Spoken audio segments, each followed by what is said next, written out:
AFR Talk. You're listening to Focal Point with Brian Fisher. Focal Point with Brian Fisher.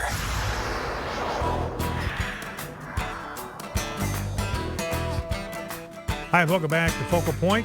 Brian Fisher is my name. This is the home of muscular Christianity on Conservative Talk Radio, Focal Point.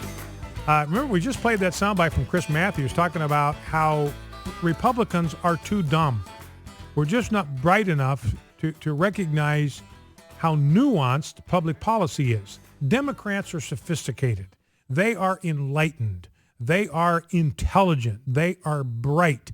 They are discerning. They can see how many twists and turns and how intricate public policy is and these challenges are. They're not simplistic Cro-Magnons like the Republicans. And he says that's why we're losing, because the American people are too dumb to see how enlightened and bright and intelligent we are. Now I want to bring you Hank Johnson. He is a Democrat, one of the people that runs with Chris Matthews and thinks that we're too bright, we're too dumb to recognize how complicated life is. And Jeff, let's grab the audio bite. This is from a couple of years ago. You might remember this. I'm partial to this soundbite in part because my wife, Debbie, was born on the island of Guam. It's a U.S. territory. She's a U.S. citizen. She was born on Guam, born as a U.S. citizen. Her father was in the Navy and the military. And here is Hank Johnson back in the day, and he is, I appreciate his concern for my wife's place of birth. Let's listen. My fear is that the whole island will become so overly populated that it will tip over and capsize. So he was talking about the proposal on the table was to put more troops on the island of Guam. And he says, I don't want to do that because I think if we get too many members of the military there, we get too many troops on the island of Guam, that whole thing is going to tip over. And the military guy says, well, we're not really worried about that outcome. But here's Hank Johnson yesterday. And he's talking about this bill that Trey Gowdy has proposed, which would give the House legal standing to sue the president if he doesn't enforce the law and doesn't fulfill the duties of his office as he swore to do. So here's Hank Johnson. And in the end of this clip, I think, he accidentally exposes the president's agenda. Let's listen. They know that this president has not exceeded his constitutional authority. This legislation is simply a showcase for the false narrative that the Republicans continue to perpetuate upon the American people. That false narrative is that this president is not an American. He's not one of us, and that the president is a communist/socialist who's doing everything he can to turn this nation into a third world country. That's a false narrative. So, and I think Hank Johnson, is not far off the mark here. I mean, he's trying to criticize Republicans, but he sort of exposes that he understands what President Obama is doing and what the Republicans' concerns are, that he's more of a communist and a socialist than he is a Democrat or Republican meaning Democrat or Republican in the classic political sense, not in the party sense. And even Pravda, it wasn't us that said President Obama is a communist. It was Pravda. I mean, they would recognize a communist when they see one. They say, look, his agenda is the Communist Manifesto, and he's clearly a socialist in his policies, because remember, socialism, the plank of Marxism, the plank of socialism is from everyone according to their ability and to everyone according to their need. That's just a massive justification for legalized plunder, where you use the power of the state to take money from the producers and give it to the non-producers. That's socialism, and that's what this president is really all about. And whether it's intentional or not, his policies are turning this country into a third world nation. Whether it's deliberate, whether it's intentional or not, that is the direction that he has taken this country. Now, Trey Gowdy, clip 5 and 6, we played excerpts from his powerful speech yesterday, and he got some blowback on his bill that would give legal standing to the House to sue the president if he refuses to implement laws that are duly enacted by Congress and have been signed into law by the president, by him or some kind of previous president. So Trey Gowdy getting hammered for that. So he stands up today before the House of Representatives, and he says, look, I have got a pop quiz for the members of this body. Here's clip one. Let's listen. Mr. Speaker, I want to have a pop quiz. That may seem unfair to my colleagues on the other side of the aisle, but I'm going to give them a hint. The answer to every one of the questions is the same. I'm going to read a quote, and then you tell me who said it. These last few years, we've seen an unacceptable abuse of power, having a president whose priority is expanding his own power. Any guess on who said that, Mr. Speaker? It was Senator Barack Obama.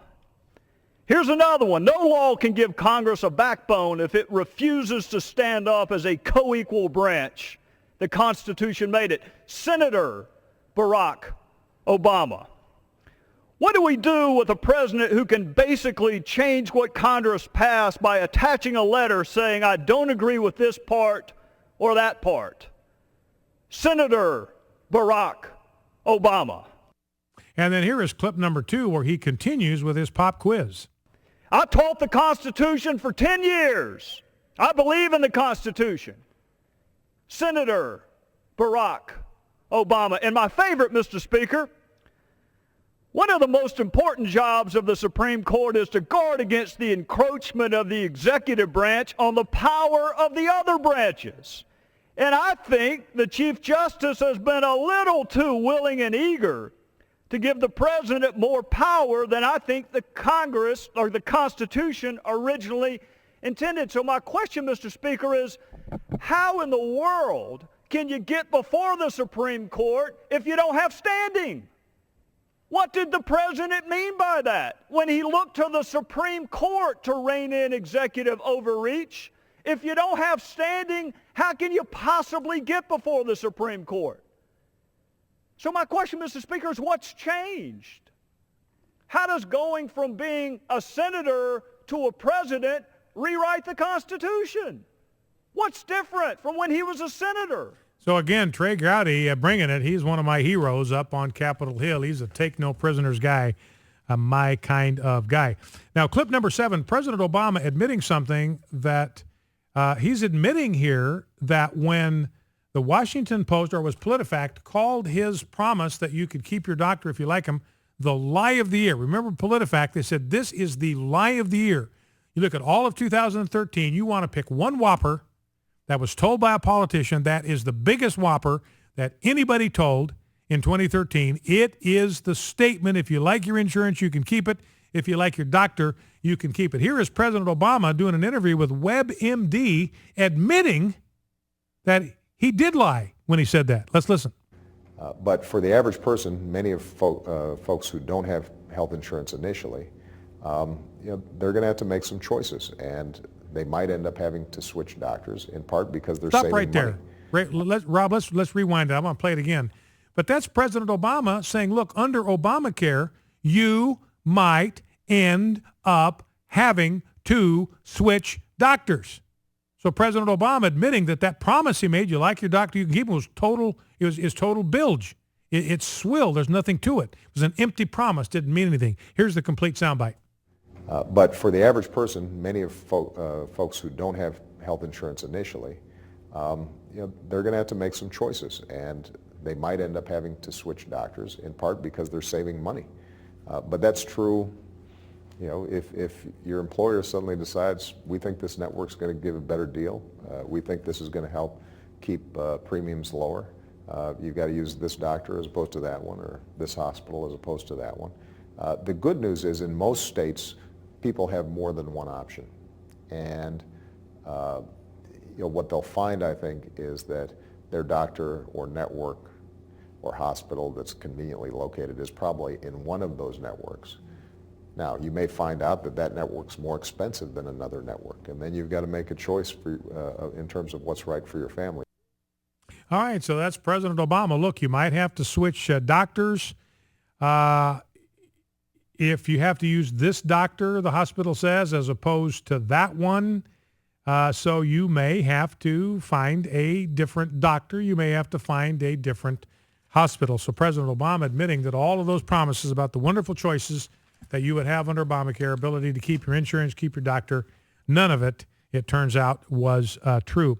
Now let's drop down to clip 11, Rob. This is interviews that were done at the DNC, that's the Democratic National Committee, their annual conference. And this guy from MRC just went around, Dan Joseph is his name, he just interviewed attendees. So these are card-carrying Democrats, hardcore Democrats, big-time supporters of Obamacare. And he goes there and asks them about Obamacare and whether it's a good thing, whether it's a liability. How are you feeling about Obamacare at this point? And here is his in exchange with one delegate. Politically speaking, though, it seems like it's kind of a dangerous issue for Democrats to talk about. It's unpopular. It seems to be, hurting the president. It's not, to me, it's, you have to take your medicine at some point. This is medicine. You may not like how it tastes. Okay, so that's a supporter. This is like medicine. My dad, when I was a kid, he made us drink 1 teaspoon of cod liver oil after dinner every night. Now, I don't know if you've ever had cod liver oil, but that stuff is nasty.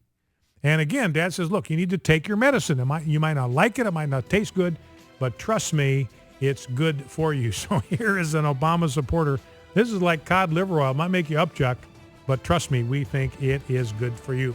Well, that's it for this week of broadcasting on Focal Point. Thanks for being with us. Hope you have a great weekend. We plan to see you back here on Monday. We got the most generous shore leave policy in conservative talk radio. You have shore leave from now until 1 p.m. Central on Monday. Here's a blessing for your weekend. Now may our Lord Jesus Christ himself and God our Father, who loved us and gave us eternal comfort and good hope through grace, comfort your hearts and establish them in every good work and word. Do not, ladies and gentlemen, fail to bow low before God. Don't forget to stand tall before man. Stand in the gap where God has placed you. Never forget, with God's help, we are fighting a winnable war. You are now free to move about the weekend. The view